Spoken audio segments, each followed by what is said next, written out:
Haleluya, haleluya, haleluya. Salam sejahtera, salam sukacita untuk kita semua, Bapak Ibu Saudara dimanapun kita berada pada hari ini. Kita mengucap syukur kepada Tuhan karena Allah itu baik bagi kita. Puji Tuhan, lewat program Suara Pemulihan pada hari ini kita boleh berjumpa dan kita juga akan belajar kebenaran firman Tuhan. Saya angkat tema firman Tuhan pada hari ini tentang kehadiran atau lawatan Tuhan bagi kita. Kita belajar bersama apa tujuan kehadiran Tuhan, apa tujuan lawatan Tuhan, dan apa yang akan terjadi dalam kehidupan kita kalau Allah itu hadir dan melawat kita. Puji Tuhan, mari sama-sama kita baca firman Tuhan Matius pasal yang ke-18 ayat 19 sampai ayat yang ke-20. Firman Tuhan berbunyi demikian. Dan lagi aku berkata kepadamu, jika dua orang daripadamu di dunia ini sepakat meminta apapun juga, permintaan mereka itu akan dikabulkan oleh Bapakku yang di sorga. Sebab di mana dua atau tiga orang berkumpul dalam namaku, di situ aku ada di tengah-tengah mereka. Sebab di mana dua atau tiga orang berkumpul dalam namaku, di situ aku ada di tengah-tengah mereka. Bapak Ibu Saudaraku, dalam Injil dengan jelas disampaikan kepada kita bahwa di tempat-tempat mana Yesus hadir, maka di sana pasti ada perkara-perkara yang besar, perkara-perkara yang ajaib terjadi. Di mana ada kehadiran Tuhan, ditulis dalam kebenaran firman Tuhan, maka orang yang sakit itu disembuhkan, orang yang lemah itu menerima kekuatan, orang yang susah itu dihiburkan oleh Tuhan. Bayangkan di mana ada Tuhan hadir, maka di situ ya orang yang bisu itu bisa bicara, orang yang buta itu bisa melihat, orang yang tuli itu bisa mendengar, bahkan ada yang mati pun bisa dibangkitkan hidup kembali. Artinya bahwa kehadiran Tuhan itu luar biasa, kehadiran Tuhan itu begitu indah. Dan betapa luar biasanya hidup kita kalau Allah itu hadir dan melawat kita. Saya pelajari bahwa kalau Allah itu hadir melawat kita manusia, seperti firman Tuhan katakan bahwa di mana dua atau tiga orang berkumpul dalam namaku, di situ aku Tuhan ada di tengah-tengah mereka. Maka ketika Allah hadir, ketika Allah melawat kita, maka yang pertama yang terjadi adalah Allah akan menunjukkan siapa kita yang sebenarnya. Ya, jadi lawatan Allah itu menunjukkan siapa kita yang sebenarnya. Kejadian pasal yang kedua ayat yang ke-7 dia bilang begini, ketika itulah Tuhan Allah membentuk manusia itu dari debu tanah dan menggembuskan nafas hidup ke dalam hidungnya, demikianlah manusia itu menjadi makhluk yang hidup. Ya, jadi lihat, Allah menunjukkan siapa kita yang sebenarnya. Dengan jelas sekali firman Tuhan menulis bahwa manusia itu ada oleh karena Allah yang bentuk kita, Allah yang jadikan kita, ya. Dia membentuk kita segambar dan serupanya Dia. Kemudian Dia mengembuskan nafas ke dalam hidung kita, maka kita menjadi makhluk yang hidup, ya, yang ada sampai sekarang ini dengan begitu banyak potensi, dengan begitu banyak talenta, dengan begitu banyak pemakaian Tuhan, dan menikmati begitu banyak berkat-berkat yang daripada Tuhan. Nah, oleh karena kita ini adalah makhluk yang dibentuk oleh Allah, ya, yang tidak jadi dengan sendirinya, maka yang kita harus sadari, ya, bahwa sebagai makhluk yang dibentuk oleh Allah, maka kita itu terbatas kalau kita tidak ada bersama dengan Tuhan.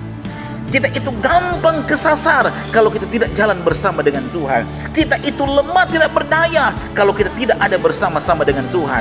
Oleh karena Allah yang bentuk kita, maka betapa kita harus mengandalkan Tuhan, mengutamakan Tuhan, menomorsatukan Tuhan, menjadikan hidup kita ini tempat kehadiran Tuhan, tempat tinggalnya Tuhan, baiknya Tuhan, supaya apa? Setiap saat kehidupan kita dapat menerima kekuatan baru daripada Tuhan. Kenapa? Karena kalau bukan Tuhan, kita tidak bisa berbuat apa-apa. Di luar Tuhan, kita tidak punya kemampuan. Tapi bersama dengan Tuhan, kita miliki kekuatan yang sangat luar biasa. Jadi yang pertama adalah bahwa kehadiran Tuhan itu akan menunjukkan siapa kita yang sebenarnya, ya, bahwa kita adalah makhluk yang diciptakan oleh Tuhan, yang di luar Tuhan kita itu binasa, di luar Tuhan kita tidak berdaya, tapi bersama dengan Tuhan, kalau kita mengandalkan Tuhan, mengutamakan Tuhan, maka kekuatan Tuhan itu juga menjadi kekuatan kita. Yang berikutnya kita pelajari adalah bahwa ketika Allah itu hadir, ketika Allah itu melawat kita, maka kehadiran Allah, lawatan Allah itu menjadikan kita ya gereja yang militan. Ya, apa maksudnya gereja yang militan? Ya, gereja yang militan adalah orang-orang yang keluar, ya, yang terpanggil keluar dari kegelapan, ya, kepada terang Allah yang ajaib. Untuk apa? Untuk penuh keikhlasan memberikan hidup kita, melayani Tuhan dengan penuh gairah, melayani Tuhan dengan semangat tinggi. Kemudian apa? Kita berhaluan keras, artinya punya prinsip untuk memegang teguh kebenaran firman Tuhan. Kemudian menjadi jemaat, jadi manusia, jadi orang-orang yang tangguh dalam berjuang melayani Tuhan sekalipun penuh dengan kesulitan dan pergumulan hidup. Nah, Allah hadir untuk menjadikan kita seperti itu. Allah hadir untuk kita gereja yang militan, yang kuat, yang kokoh, yang berdiri teguh, ya, yang punya gairah, punya semangat untuk layani Tuhan.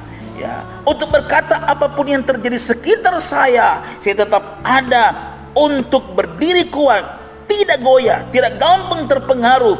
Prinsip kebenaran kita pegang, ya, dan tetap menjadi orang-orang yang menyenangkan Tuhan. Kenapa gereja harus menjadi kuat? Kenapa gereja harus menjadi militan? Karena firman Tuhan katakan bahwa selama kita di dunia ini, kita akan menghadapi begitu banyak goncangan-goncangan yang sangat luar biasa. Kita akan menghadapi begitu banyak pergumulan-pergumulan yang sangat berat. Firman Tuhan katakan bahwa dalam Ibrani 12 ayat yang ke-26, waktu itu suaranya menggoncangkan bumi, tapi sekarang ia memberikan janji, satu kali lagi aku akan menggoncangkan bukan hanya bumi saja, melainkan langit juga. Jadi, ya, gereja harus kuat, harus militan, karena ada begitu banyak goncangan-goncangan yang terjadi. Kalau kita melihat sekarang yang terjadi, ya, manusia harus menghadapi goncangan, ya, ekonomi yang terasa semakin berat dan menyusahkan, ya. Begitu banyak orang yang ketakutan, begitu banyak orang yang khawatir karena yang terjadi peristiwa oleh karena, ya, virus corona ini. Itu berdampak dalam kehidupan ekonomi, ya, di mana pelaku-pelaku usaha itu bisa dikatakan mereka stres, mereka sakit kepala. Kenapa? Karena melihat bagaimana usaha mereka itu terdampak dengan begitu keras, ya. Ada begitu banyak usaha-usaha yang kemudian, ya, tidak bisa beroperasi. Ada begitu banyak karyawan-karyawan yang dirumahkan, yang otomatis selama belum terpanggil lagi untuk dapat bekerja, mereka tidak punya penghasilan, ya. Ada begitu banyak orang yang kemudian, ya, berpikir dengan keras, apa yang akan saya makan, apa yang akan saya pakai, ya, selama goncangan ekonomi ini belum berakhir. Tapi firman Tuhan katakan orang yang percaya kepada Tuhan, orang yang mengagungkan Tuhan itu pasti dijaga dan disertai oleh Tuhan. Ada lagi goncangan sosial politik yang tidak pernah menentu, ya. Ada ketimpangan yang terjadi, ada banyak ketidakadilan yang terjadi.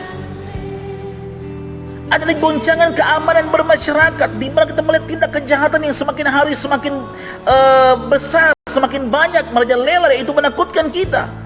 Belum lagi goncangan-goncangan dalam bentuk bencana, apa itu bencana alam, ya, ataupun bencana, ya, dalam bentuk sakit penyakit. Ada wabah sampar seperti yang terjadi sekarang ini. Nah, gereja harus kuat, gereja harus militan. Karena kalau kita tidak kuat, kita tidak kokoh, maka keadaan yang terjadi sekarang akan mempengaruhi kita dan bisa menjadikan kita itu lemah, tidak berdaya, kalah bersaing, dan tidak dapat menikmati kemuliaan yang daripada Tuhan. Gereja harus kuat, gereja harus militan, karena hanya gereja yang kuat, hanya gereja yang militan yang dapat menikmati kemenangan dan merasakan kemuliaan Tuhan. Makanya Allah hadir bagi kita, Allah hadir bagi gereja, Allah melawat gereja, melawat umat-umat percaya. Supaya apa? Supaya kita menjadi kuat, militan, kokoh, teguh berdiri, dan menjadi umat-umat lebih daripada pemenang. Yang berikut, ya, apa yang terjadi ketika Allah itu hadir melawat manusia? Firman Tuhan katakan bahwa kehadiran Allah, lawatan Allah itu bagi manusia adalah bahwa ketika Dia hadir bagi kita, maka Dia memberikan kita Roh Kudus. Puji Tuhan. Ketika Dia hadir, Roh Kudus itu bekerja dalam kehidupan kita.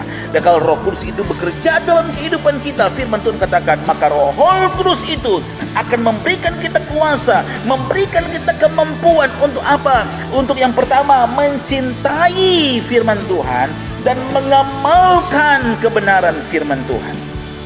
Ya. Ada begitu banyak orang yang tidak lagi mencintai firman. Ya. Kenapa saya bilang begitu? Karena ada begitu banyak orang yang hanya mendengar firman tapi tidak pernah mau melakukan, mengamalkan firman Tuhan.